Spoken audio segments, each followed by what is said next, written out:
इसलिए भारत के पहले शिक्षा मंत्री का नाम अगर पूछो तो लोग कहते हैं मौलाना अबुल कलाम आजाद। लेकिन मैं कहता हूं कि मौलाना अबुल कलाम आजाद का नाम अगर आप जानना चाहते हैं तो भाई ये तो पता करो कि मौलाना आजाद का असली नाम क्या था और मौलाना आजाद कहां पैदा हुए थे, कहां से आए थे, उनके बचपन में नाम क्या था, जवानी में नाम क्या था। यह मौलाना अबुल कलाम आजाद की लिखी हुई किताब है। यह किताब कब मिलेगी, क्योंकि यह बड़ी मुश्किल से छपी थी और यह भारत के पहले शिक्षा मंत्री थे 1947 से लेकर के 1958 तक। हम आज कोई शिक्षा मंत्री बन जाए तो हम बड़ी खामियां निकालते हैं कि पता नहीं कहां से पढ़ के आई हैं, इन्हें कुछ पता भी नहीं है, ये नहीं है, कोई डिग्री मांगता है, कुछ मांगता है। लेकिन देश के पहले शिक्षा मंत्री जिनका पूरा नाम था सैयद गुलाम मुइनुद्दीन अहमद बिन खैरुद्दीन अल हुसैनी, ये भारत में पैदा नहीं हुए थे, ना भारत में इनका कोई रिश्तेदार था, ना इनके माता पिता भारत के थे। इनके पिता मक्का के में रहने वाले थे, इनकी मां मदीने की रहने वाली थी और इन साहब का जन्म मक्का में हुआ था 1888 में। ये भारत आ गए 1902 में। पूरी दुनिया की सारी किताबें खंगाल दी, मुझे यह पता नहीं चला आज तक कि ये भारत के पहले शिक्षा मंत्री ऐसा होना चाहिए कम से कम पढ़ा लिखा हो, कुछ ज्ञान हो। आज तो हम छोटी छोटी बातों पे लोगों से पूछते हैं, लेकिन उस वक्त तो बड़े बड़े ज्ञानी मौजूद थे। लेकिन ये शिक्षा मंत्री न कभी स्कूल गया, न कॉलेज गया, न विश्वविद्यालय गया, ये मदरसे में पढ़े हुए हैं और मदरसे से निकल के मदरसा साहब ये शिक्षा मंत्री बने और 47 से 58 तक रहे। और इतने झूठे थे, ये इतने डरपोक थे कि अपने रहते रहते जो किताब इन्होंने लिखी है इंडिया विंस फ्रीडम, इस किताब को 1958 से पहले लिखा और उस वक्त की जो सच्चाइयां थी और इनके जो मक्कारी के मंसूबे थे, जो साजिशें थी इस आदमी की, उसके बारे में लिखने की हिम्मत अपने जीते जी नहीं हुई। क्योंकि अगर ये लिख देते तो इनकी पोल खुल जाती, तो फिर ये शिक्षा मंत्री नहीं रहते और इनका हिडन एजेंडा पता चल जाता। तो अपने लिखने से मरने से पहले इन्होंने 30 पन्ने अलग से लिखे और कहा कि जब मेरी मृत्यु हो जाए उसके 30-35 साल के बाद इस 30 पन्नों को मेरी किताब में जोड़ देना। वो 30 पन्ने समेत ये किताब मिल गई है मुझे। जो शिक्षा मंत्री अपने जीते जी सच न बोल पाया हो, जिसका भारत की संस्कृति से कोई लेना देना ना हो, भारत के फ्रीडम मूवमेंट से उसका कोई मतलब ही ना हो, उसके बाप का दादा का, वो यहां आए शामिल हो गए। मक्का में रहने वाला आदमी कलकत्ता चला गया, जबकि कलकत्ता से कोई कल्चर का मामला नहीं था। और किसी ने पूछा, और ये उस दौर में शिक्षा मंत्री बने जब हमारे देश में उस वक्त, आज 1 तारीख है, सारे देश में 5 सितंबर टीचर्स डे मनाया जाता है। ये टीचर्स डे क्यों मनाते हैं? उस वक्त के विद्वान महान शिक्षाविद डॉक्टर राधा कृष्णन का जन्मदिन होता है। उसे भारत में टीचर्स डे के नाम से याद किया जाता है। वो उस वक्त मौजूद थे, लेकिन वो शिक्षा मंत्री नहीं बने। शिक्षा मंत्री मक्का में पैदा होने वाला यह शख्स बना।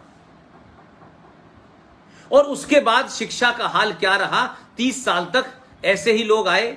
हुमायूं कबीर आए, एनसी छागला आए, फखरुद्दीन अली अहमद आए, प्रोफेसर नूरुल हसन आए और आखिर में 2004 से लेके 2009 तक मोहम्मद अली अशरफ फातिमी, वो 5 साल तक रहे। 30 साल तक शिक्षा में रहने के बाद कहते हैं कि मुसलमान शिक्षा में सबसे पीछे है। लेकिन हम कोई बात फैक्ट पे नहीं करना चाहते। सच्चाई पे नहीं करना चाहते। इसलिए आपने इतिहास में जो झूठ बोले जा रहे हैं, जो बताए जा रहे हैं, चाहे वो इरफान हबीब हो या चाहे उनकी एक बड़ी घनिष्ठ मित्र हैं जो हिस्ट्री डिपार्टमेंट में कभी क्लर्क हुआ करती थी, फिर उनकी नजदीकियों के कारण वो बहुत बड़ी प्रोफेसर हो गई और बंगाल में 6ठी क्लास की एक किताब उन्होंने लिखी है। बंगाल के अंदर बंगाली में किताब है, 6ठी क्लास की किताब है, और उसमें वो मैडम जिनको मैंने अभी सुना है 60 गांठ से प्रोफेसर एमेरिटस की डिग्री मिल गई है, और वो उस किताब में लिख रही हैं, बंगाली में पढ़ाया जा रहा है कि भगवान राम विदेशी थे और भारत पे आक्रमण करने के लिए आए थे और वो राक्षस मूल के थे। ये बच्चों को 6ठी क्लास की किताब में बंगाल में पढ़ाया जा रहा है। तो हमने आजाद होने के बाद भी इस देश में सत्ताधारियों ने अपने लालच में अपनी सत्ताओं को बनाए रखने के लिए भारत की सनातन संस्कृति को, भारत के मूल्यों को, यहां की संस्कृति को, आस्थाओं को, सरोकारों को धीरे धीरे करके समाप्त कर दिया और एक ऐसी संस्कृति यहां डाली कि यहां बच्चे क्लर्क बने, यहां सिर्फ मालिक की जू हजूरी करें, उनमें ज्ञान नाम की कोई चीज ना हो, वो सिर्फ मार्कशीट के मोहताज बन के रह जाएं।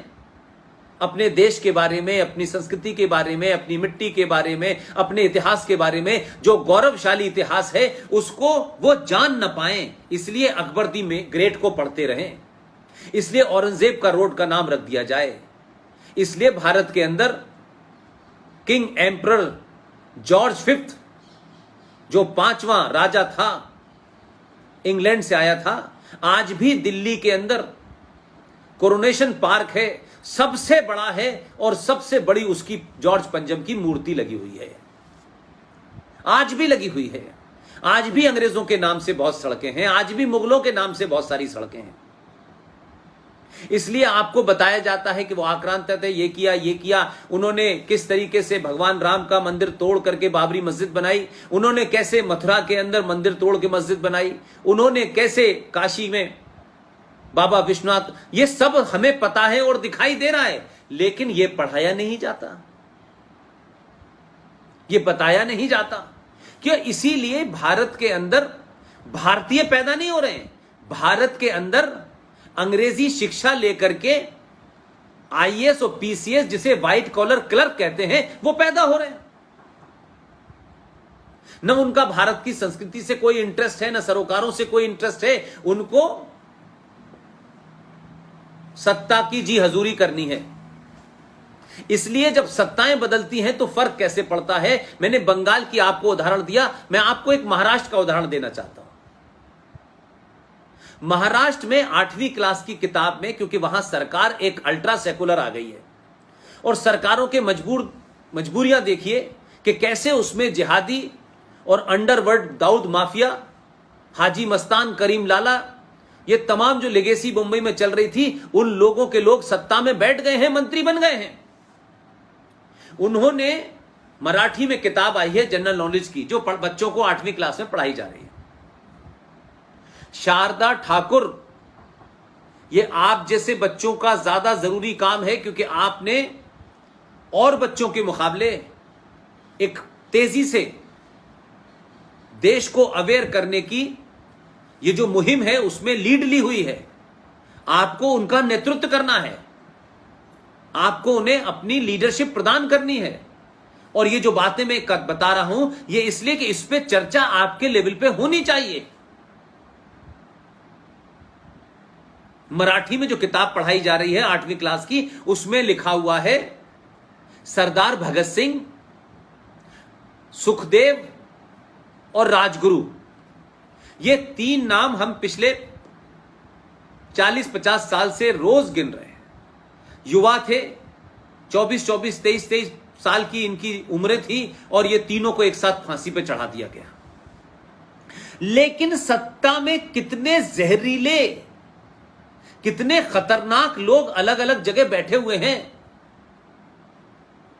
कि उन्होंने बिना चुपचाप से बताए 8वीं क्लास की किताब में लिखा है सरदार शहीद भगत सिंह, राजगुरु और सुखदेव का नाम हटा करके वहां कुर्बान हुसैन का नाम आ गया है।